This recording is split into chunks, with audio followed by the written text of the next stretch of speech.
Okay, so I wanted to make another video showing some audio tricks that I know that'll make it a lot easier to mix your gameplay audio and microphone audio, and also some effects that you can add to your microphone that will make it sound a lot better. So assuming you followed my previous video showing the basics of OBS setup, I'll just go from there basically. You should have something that looks like this, and where you want to start. Oh yeah, I'm also going to show you how to do chat and alert box overlays from Streamlabs would be the alert box that'll like show little animations when you get like a new subscriber. Actually, let me see if I can show you what that'll look like, because it's actually kind of cool. Like you can actually even set up custom ones, so it's a little tricky to do, but yeah, I'll show you just a subscriber. See, that's what I set mine to. Kind of cool, right? Because I uploaded that GIF myself and the audio effect. But also you can do a chat overlay. And if you use like Streamlabs or Restream to do your chat, it'll be translucent background, so it'll just show the comments. Because if you try to do it from YouTube, it'll like actually just put a straight up block with a white background, which you don't want to do. So that's why it is important to, if you want to use a chat overlay, to create a Streamlabs or Restream account in order to do that. But if you want to do the alert, just do a Streamlabs account, and that'll make it easier. But back to the audio settings. So over here in your audio mixer, you want to click this little thing, and then go down to, it's a little gear looking thing, go down to filters. Now,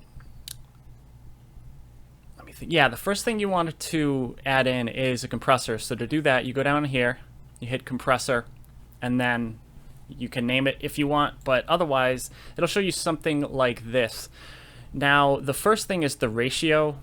That determines how much of the audio gets past the compressor, and basically you want to put it at like something from 5 to like 8 maybe. Like I have it at 6.5 to 1, and that is a good spot for just vocals in general, really. And to figure out your next part, the threshold, you actually want to look at the audio meter while you're speaking into it. Now, it starts at 0, then it goes to -5, 10, 15, 20. It's hard to read the actual numbers, but you know, you can just kind of guess, but like it said, it goes by fives. Your soft speaking, like keep an eye on where that is. Like it's not going to be able to show it here because I already have all these effects engaged. But whatever your soft speaking is, in my case it was around like 30, -30 I should say. So I put my threshold at -26 about. You want it a little above what your like what a whisper or just soft speaking would be. The attack, I like it at 1 millisecond. I recommend that. Release 150 about. And output gain, you might need that. Like my microphone needs that, because you do, like once the compressor is actually hitting your microphone, it's going to reduce the volume, and you want it to be somewhere in this yellow range. Like you don't want it to be hitting the red, obviously, because then there'll be distortion. But yeah, the output gain can help you get it to the level you want it to, as well as down here, the actual audio mixer has its own little level thing. Which will help you beyond just this. But I recommend using output gain first, and then from there you can mix between your gameplay audio while you're and your voice while you're listening to the stream. Most likely. There also is an audio monitor. Let me show you how to do that real quick. But you click the same little gear button and then go to advanced audio properties, and then you can put, yeah, see, I have the alert box at monitor and output, so that when there is an alert, even if I'm not looking at the computer stream, I'll still hear the alert. And you also want it on output, so it outputs that audio to the stream. But you can also do it for your microphone audio or anything else you have that has audio that you need to hear. You put that on monitor and outputs, but you kind of have to, you need a way to listen to it, the monitor, and where you can decide basically all that is in the regular settings thing over here. Go to audio, and then down here, okay, advanced monitoring device. So whatever you have hooked up to your computer that you can listen to, you put that on. Like if you have a headset going on, or if you have a headset hooked up to your TV and your TV muted, then you can just select that. That's what I have going on. But there are also other options. If you plug stuff in, like a headset directly to it, that'll show up in there. And yeah, so that's if you want to monitor it before you do the stream. A lot of people will just do it on the stream, because then you'll just hear how it is, because sometimes there could be other issues that you do want to like listen to your stream here and there, just to make sure there's not an issue that you're unaware of. But okay, so back to the filters on your microphone. The next one I recommend is, if your microphone is noisy like mine is, you want to add in noise suppression down here. The little plus sign, like I said before, noise suppression. And I recommend under this method thing, instead of this one called speaks, I recommend using this one. For whatever reason, this one works really well with my microphone. The other one, it helps a little bit, but there are also times where it stops working and lets the noise cut in. But this one, it says higher quality for a reason, like it is higher quality.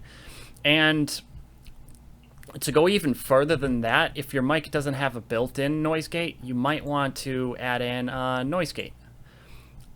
So basically what this is it cuts off all audio below a certain point.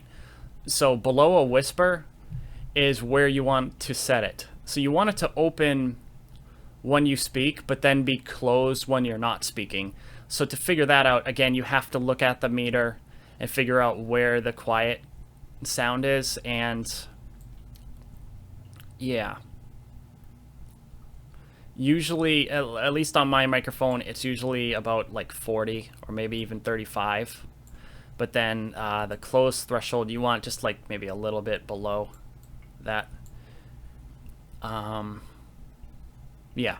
Okay, and then the attack time, you do want that on like 1 millisecond so that it engages quickly. But you also don't want the release time too low, like the whole time 200 and then 150. I think that actually is good, but if these numbers are too low, or if the threshold's set wrong, it might like start cutting off your words. So if that's happening, I mean, you may want to consider just getting rid of the noise gate entirely. But if you get the settings right, it should work.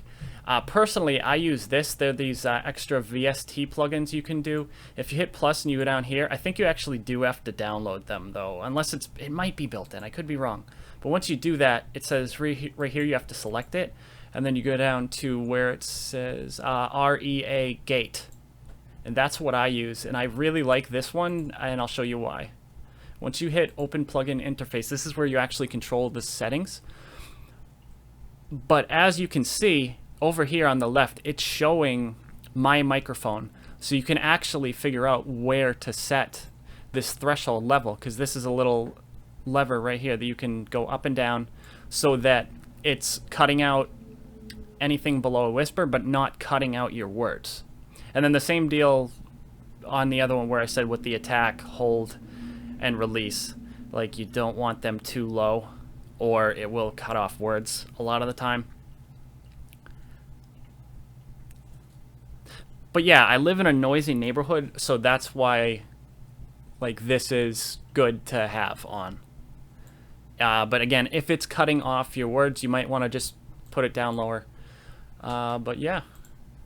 Next is a cool trick that I think that maybe a lot of people that have been streaming with OBS for a long time don't know about. But this is for your gameplay audio. And to do that, it's just the same thing as the microphone. You go down here, click the gear, hit filters, and then you want to add in a compressor. Same way you did on the other one where you just hit the plus thing. Oh, wait, wrong side. You want to do it the top part. Yeah, there you go, compressor.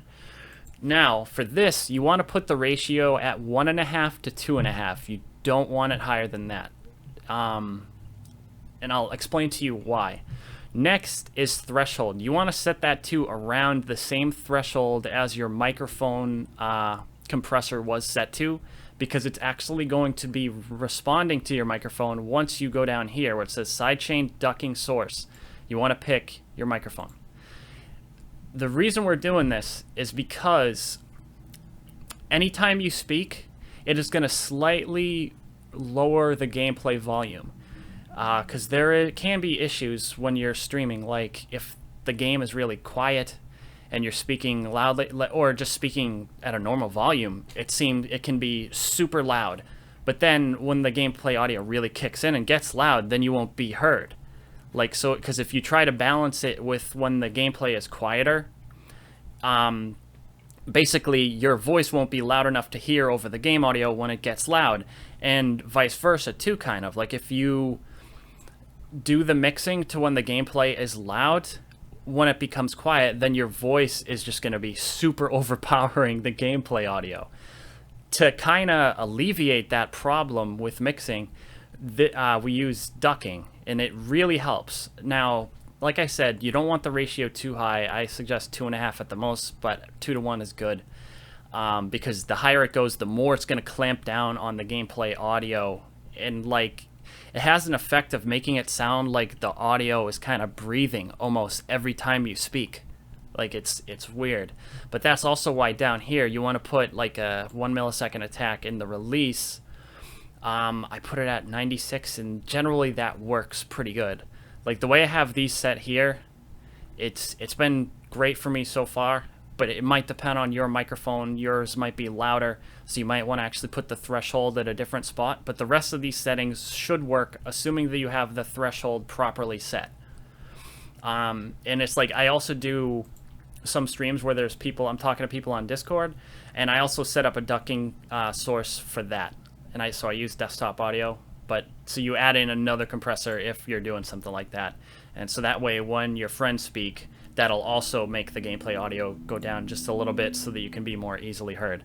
Okay, so next I want to show how to add the chat box and alert box like I was saying before.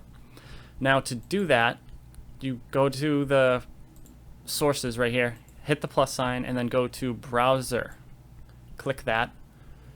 And okay, so as you can see, it shows up this little box. Now this will help you size it. So actually, if you want to get rid of this to put it where you want it to be, like this is actually a good size for the alert box, and what you want to do is right click that, go to transform, and do, if you want it to be in like the top and the middle, which like I do, you go down to transform and then hit center horizontally. There you go, it's right in the center. Now same thing with the chat box. If you want it to be on the left and the middle like I do, again, create it. Just hit OK for now, and then go to transform center vertically. In that case, so it'll be on the left. So what you want to do here to actually get your thing to show up, the alert box and the chat box, is you go to your Streamlabs account, and as you can see, like if you're on your dashboard and you click all widgets down here and then hit alert box, it'll show you widget URL. You want to copy that, don't show that on stream, and then in here on your alert box thing, you want to right click it and then go to properties and then paste that in right here. I'm not going to do that because I think they hide it for a reason. You don't want to show that to just anybody. But there, and then you do the same thing with the chat box. You know, all widgets, chat box, same deal. But if you want to use the restream chat box for whatever reason, actually, when you set up OBS and if you just connect to your restream account, it'll just like pop that up automatically. Actually, it won't be on your stream. Well, I think actually you can add it on your stream, but if you're doing it the way I do it, okay, it's the same deal as the other one, the alert box. You have to hit properties and then paste in the chat box from restream in there. And to do that, you go down here, chat app, and right here, embed in stream, and then hit copy. It doesn't show the whole link, luckily. But yeah, then you just copy that in there. Done. But I actually already have those, so I'm just going to get rid of these. And oh, another thing is this actually does order it in layers, so you do want the chat and alert box above the video capture device. But what I have below is actually a technical difficulties type thing. And you want that at the bottom, so that way if your capture device just disappears, this is what will show.